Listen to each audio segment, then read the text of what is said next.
नमस्कार प्यारे विद्यार्थियों, आप सभी 11th क्लास के छात्र छात्राएं ध्यान दें कि आप और हम जो हमारे हिंदी का गद्य खंड है, जो हमारी आरोह बुक है, उस आरोह बुक में देखिए अभी जो बोर्ड द्वारा कुछ लेसन डिडक्ट किए गए हैं, कुछ लेसन कम किए गए हैं। तो वो कम कौन सा वे है, उसमें से देखिए कुछ कम हो गए, लेकिन जो रह गए उन्हें पढ़ना था। तो गद्य खंड में आप देखिए ये लेसन आपके लास्ट रहेगा। फिर हम पद्य में भी हमारे तीन लेसन पढ़ने का हमारे कोर्स होता है, और जो विधान है उसमें एक लेसन हटा दिया गया, उसको हम शुरू करने कहानी के बुक हो। ठीक है, तो प्यारे बच्चों, एक जुनून, एक उमंग के साथ में इस लेसन को पढ़ना है। और जो लेसन है उसका नाम है भारत माता। तो भारत माता अच्छी तरह जानते हैं, हमारे देश को देश है, लेकिन देखिए भारत माता इस नाम से बड़ा प्यार से, बड़े दिल से बोला जाता है। भारत माता की जैन बोलते हैं लोग, भारत माता एक पाठ का नाम दिया गया जो गद्य खंड एक लेख है। तो ये जो लेख है वो लिखने वाले जो लेखक हैं उनके बारे में आप भी जानते हैं। तो वो है हमारे पंडित जवाहरलाल नेहरू के बारे में है। तो यहाँ पे जवाहरलाल नेहरू लिखा है पाठ के अकॉर्डिंग। तो देखिए प्यारे बच्चों, जवाहरलाल नेहरू को शायद आप लगभग सभी बच्चे जानते हैं, नाम सुनते हैं तो पता चलता है कि जो 1947 में भारत देश को आज़ादी मिली, उस समय सबसे पहले जो देश के मुख्य जो कुर्सी है, जो सीट है, जो इस पूरे देश को संभालने के लिए बागडोर की बात करते हैं। वैसे संविधान में तुम्हारे बता रखा है कि राष्ट्रपति के पास पूरी ताकत है, पूरी शक्ति है, लेकिन सैद्धांतिक तौर पे जो क्या है कि वो वास्तविक रूप में प्रधानमंत्री हमारे सर्वसर्व होता है। तो प्रधानमंत्री का जब नाम आता है तो पहले प्रधानमंत्री जो है वो पंडित जवाहरलाल नेहरू हैं। ठीक है, अब प्यारे बच्चों ध्यान दीजिए कि स्वतंत्र भारत के प्रथम प्रधानमंत्री बनने का गौरव हासिल इन्हें, और शुरू से ही अच्छे घर परिवार से थे। इसलिए क्या है कि इनकी पढ़ाई लिखाई जो रुतबा है वो अलग था। हालांकि प्रोफेशनल बात करें कि ये भी लेखक का ही काम करते थे, ऐसा कुछ नहीं है। इनको सिर्फ एक पाठ पढ़ना हमारी भारत माता, तो भारत माता के लेखक कौन है जानना बेहद जरूरी है। और ये लेख पंडित जवाहरलाल नेहरू ने कब, कैसे, किन हालात में लिखा है, क्यों लिखा है, क्या कहना चाहते हैं, वो सारी बातें डिस्कस होंगी। तो आपके सिलेबस में है भारत माता एक पाठ है। इस भारत माता पाठ का हमें जो निष्कर्ष हो जानना है, पाठ के बारे में जानना है। पाठ शॉर्ट एंड स्वीट बहुत अच्छा है। तो ये थोड़ा आज पढ़ेंगे लेखक परिचय के बारे में। सबसे पहले लेखक परिचय यही है कि भारत माता के जो लेखक है वो है पंडित जवाहरलाल नेहरू, जिनका जो जन्म हुआ है वो हुआ 1889 ईस्वी। 1889। प्यारे बच्चों, आप 11th क्लास के हैं और आपके अगले साल उसके जो 12th क्लास में सिलेबस में कुछ करेक्शन किया गया, कुछ चेंज किया गया, तो मान के चलिए कि आपके कुछ और भी लेख लगेंगे। तो ये जो 1889 डेट, इसको याद रखना, ये किसी और की जन्म तिथि है। ठीक है, जब आप याद करेंगे पता चलेगा आपको। ध्यान दीजिए कि जो 1889 में इनका जन्म होता है कहाँ पे, इलाहाबाद उत्तर प्रदेश में होता है। बड़ी अच्छी बात देखिए, है ना।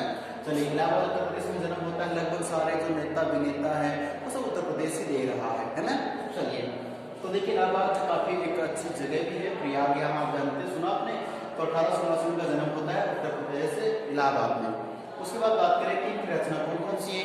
ठीक है, हालांकि इसको थोड़ा जिक्र कर लेंगे, ये चलो पहले से देख लेते हैं कि जन्म हुआ। ठीक है, फिर इनकी जो पढ़ाई लिखाई की बात करें, देखिए नीचे दे रखा है शिक्षा जो है ना, प्रारंभिक शिक्षा हालांकि किताब में तो लिखा घर पर हुई, लेकिन घर पे आप जानते हैं कि पैसा इनके पास बहुत था, इनके माता पिता के पास में अच्छे परिवार से थे, तो घर पे शिक्षक भी आता था। लेकिन बात करें कि घर का मतलब है कि भारत में ही पास का जो स्कूल था वो प्रारंभ से हुई कुछ मात्रा में। उसके बाद इनकी जो उच्च शिक्षा है, अच्छी जो एजुकेशन है, उच्च शिक्षा जो है इंग्लैंड में हुई है। और इंग्लैंड में भी हैरो नाम का एक यूनिवर्सिटी है, एक हैरो में भी कुछ उच्च शिक्षा। उसके बाद में जो कैम्ब्रिज यूनिवर्सिटी आपने सुना, कैम्ब्रिज यहाँ लिखा मैंने, या मैंने कैम्ब्रिज लिख दिया है। आप सोचेंगे कि शिक्षा जो है इंग्लैंड में हैरो नाम की जो यूनिवर्सिटी उसमें हुई है कुछ मात्रा में, फिर कैम्ब्रिज में हुई है। कैम्ब्रिज अपने राजस्थान के पास में एक अभी स्कूल भी है, कैम्ब्रिज कोर्ट के नाम से है, उसमें तो चेंज है, लेकिन कैम्ब्रिज इंग्लैंड की बात कर रहे हैं। कैम्ब्रिज यूनिवर्सिटी जो है वहाँ से बैरिस्टर मतलब एक वकालत सीखने की जो डिग्री है वो यहाँ से इन्होंने हासिल की है। और आप जानते हैं कि काफ़ी अच्छी अंग्रेजी रही है पंडित जवाहरलाल नेहरू जी की, बहुत अच्छी अंग्रेजी बोलते थे वो। ठीक है, तो आप जानते हैं कि शिक्षा अंग्रेजी पाई है तो बोलेंगे भी अच्छा। चलिए, तो ये उनकी शिक्षा के बारे में है। और बात करें कि लाहौर जो हम उस समय हमारा ही पार्ट था, तो पाकिस्तान में चला गया है, तो लाहौर जो है, लाहौर में जो राष्ट्रीय कांग्रेस हमारी एक पार्टी थी, उस समय बड़ी थी, आज कांग्रेस के नाम से जानी जाती है, तो भारतीय राष्ट्रीय जो कांग्रेस पार्टी थी उसका यह बहुत बड़ा एक प्रभाव था, और उसकी वजह से आपने देखा कि देश को संभाला गया है और अंग्रेजों से कैसे वो लड़ करके जो दूर किया है, वो सारी बातें जानते हैं। तो राष्ट्रीय कांग्रेस में कुछ बड़ी से लोग इकट्ठे होते थे, तो एक अधिवेशन उसे कहा जाता है। तो लाहौर नाम की जो जगह थी वहाँ एक अधिवेशन हुआ, काफी लोग आए, कांग्रेस पार्टी के जो सदस्य थे वो इकट्ठे हुए और आपस में कुछ विचारों पे उनका मंथन हुआ। तो वो जो अधिवेशन हुआ, उस अधिवेशन के लिए अध्यक्ष सही होता था। और आप जानते हैं कि बात यहाँ पे कर रहा हूं मैं, तो गांधी जी राष्ट्रपिता हैं, आप जानते हो, तो गांधी जी का प्रभाव पंडित जवाहरलाल नेहरू पे पढ़ते समय पड़ा। आप जानते हैं कि हर व्यक्ति अपना कोई आइडल मानता है, अपने विचारों को विचार जोड़ के देखता है। तो पंडित जवाहरलाल नेहरू जो थे ये पढ़ने गए हुए थे उस समय, वकालत डिग्री लेकर आते ही इनका संपर्क जो है गांधी जी से हो जाता है। गांधी जी ने पुकार की, एक विनती की कि भाई आप पढ़े लिखे हो, अच्छे हर परिवार से इस घर से हो, तो क्यों ना फिर देश हित में थोड़ा समय लगाया जाए। तो गांधी जी का देखिए, जितने भी कई कवियों को लेकर पढ़ेंगे आप, जिसके भी जो भी सानिध्य में आए गांधी जी के, वो फिर देशभक्ति की भावना से ओतप्रोत हो गए हैं। इस प्रकार का उनका नजरिया है, बोलने का तरीका है। और जाहिर सी बात है कि जब देश की स्थिति ऐसी है, जब वो खुद अपना सब कुछ त्याग करके देश का भला करने के लिए निकल पड़े हैं लाठी लेके, तो फिर उनके पीछे चलने में क्या हर्ज है। अपना देश है, सोचो कि अंग्रेज चले जाएंगे, हमारा खुद का शासन, खुद का नियम कानून होगा, खुद का देश होगा, तो हमें कितना सुकून मिलेगा, कितना अच्छा रहेगा। आज हम शोषण में जी रहे हैं। जीना एक मतलब जो कहें कि जीना मतलब दुश्वार था, बेकार था। पशु भी एक अच्छा जीवन यापन कर लेता है, इससे बदतर हमारी स्थिति थी अंग्रेजों के समय। उस स्थिति से निकालने के लिए गांधी जी अकेले चल रहे हैं और कुछ साथ हैं। तो हमारे पंडित जवाहरलाल नेहरू जो पढ़ के आए थे, उनको भी एक बार कहा और वो गांधी जी के साथ आंदोलन में सक्रिय भूमिका निभाई। और बात करें गांधी जी के कहने से ही पंडित जवाहरलाल नेहरू ने 1929 में, ये प्यारे बच्चों डेट याद रखनी, 1929 में क्या हुआ है, लाहौर नाम की जगह पे कांग्रेस का अधिवेशन हुआ है। काफी लोग वहां पे एकजुट हुए हैं। उस कांग्रेस अधिवेशन की अध्यक्षता करने वाले जो व्यक्ति थे पंडित जवाहरलाल नेहरू थे। ये प्रश्न बहुत बड़ी से एग्जाम्स में आता है, ये ध्यान रखना है आपको कि जो लाहौर में 1929 में कांग्रेस का अधिवेशन हुआ है, उस कांग्रेस अधिवेशन की अध्यक्षता करने वाले कौन थे, किसने की थी, तो पंडित जवाहरलाल नेहरू ने की थी। ठीक है, चलिए, उस समय वो प्रधानमंत्री नहीं थे क्योंकि 1929 का मैटर है। ठीक है प्यारे बच्चों, अब आगे बढ़ते हैं। तो इसके बाद जैसे क्या हुआ कि भाई अधिवेशन में सक्रिय हो गए, फिर राज्य में पूरा युद्ध था, ये अंतरिम सरकार में भी रहे हैं। और जानते हो कि 1947 में जब भारत देश को अंग्रेज छोड़ के चले जाते हैं, अंग्रेजों ने भारत को आजाद घोषित कर दिया है।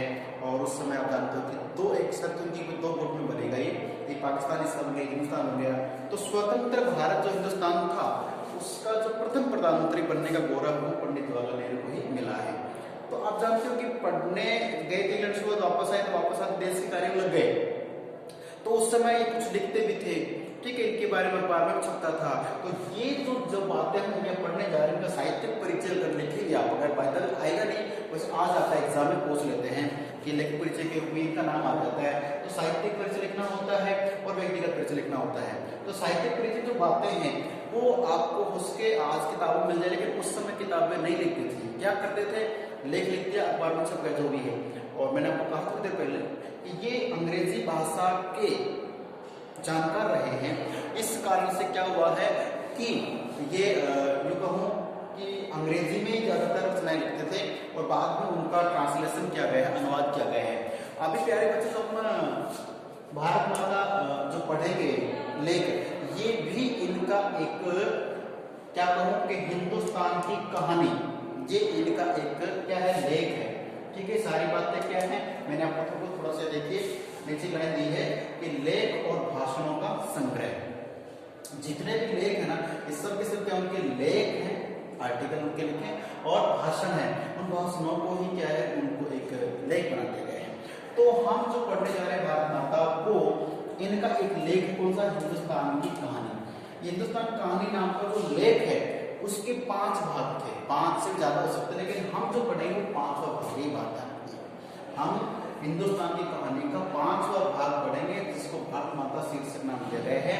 ये इंग्लिश में था, तो इसको ट्रांसलेट किया, जो अनुवाद किया वो किया हरिभाऊ उपाध्याय ने। हरिभाऊ उपाध्याय नाम के हिंदी के बच्चे लेखक कवि हो, उन्होंने ऐसा किया था, उन्होंने करके इसको प्रिंट किया है। ठीक है, तो हम पढ़ेंगे भारत माता को।